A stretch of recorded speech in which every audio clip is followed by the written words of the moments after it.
स्वयं प्रकाश पुरोहित जी, बात मणिपुर की हो रही है, प्रधानमंत्री जवाब देने भी आए, आप लोगों ने इसे विनिंग मोमेंट बनाया, लेकिन इसी विनिंग मोमेंट पे आप फिर ये भी कहते नजर आए कि पीएम मणिपुर पर बोले नहीं, पीएम मणिपुर पर बोले नहीं।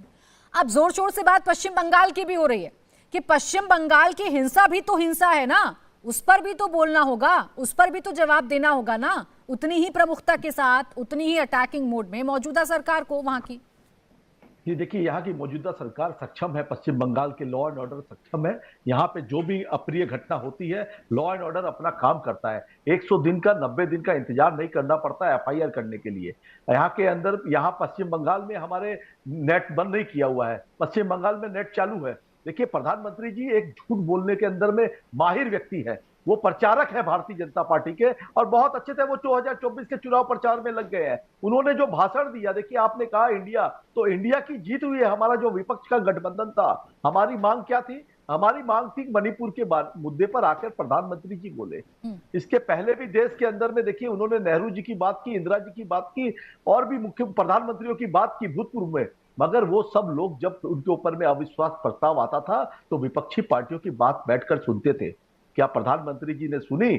उनमें इतना मादा नहीं है कि वो अपनी सिर्फ तारीफ सुनना चाहते हैं, सिर्फ अपनी अच्छाई दिखाना चाहते हैं। ऐसा पॉसिबल है कि आप अपनी अच्छाई देखेंगे और बुराई को ढक देंगे? ये पॉसिबल नहीं है। देश को जब आप वोट देने जाती है पब्लिक, आपकी अच्छाई और बुराई दोनों को मापदंड तोला जाता है। जिस मुद्दों पर आप देखिए, अभी आयुष्मान भारत के अंदर में सीएजी की रिपोर्ट आई है कि आपने जो डाटा निकाला है उसके अंदर में डायरेक्ट बैंक ट्रांसफर हुआ है 7.5 लाख से ज्यादा, 9999 एक ही नंबर पर आयुष्मान भारत का घोटाला। आप देखिए, इसके बारे में कोई चर्चा प्रधानमंत्री कभी होने ही नहीं देंगे।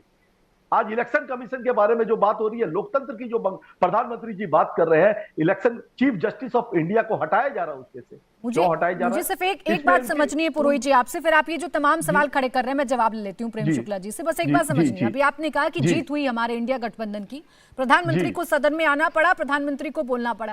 अरे जब आपकी जीत थी तो आपको तो सेलिब्रेट करना चाहिए था, वॉकआउट क्यों किया आपने?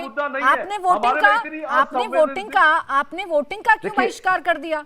अविश्वास प्रस्ताव लाए थे तो मौजूद तो रहना चाहिए था ना। बच्चे को पता है कि हमारे पास में नंबर नहीं है। हमारे पास में अगर नंबर नहीं है तो वोटिंग करवा करके क्या मतलब है? हम वोटिंग के लिए हम तो चाहते थे 267 में बहस हो। प्रधानमंत्री जी आके बोले 23 से ज्यादा बिल पास हुए हैं।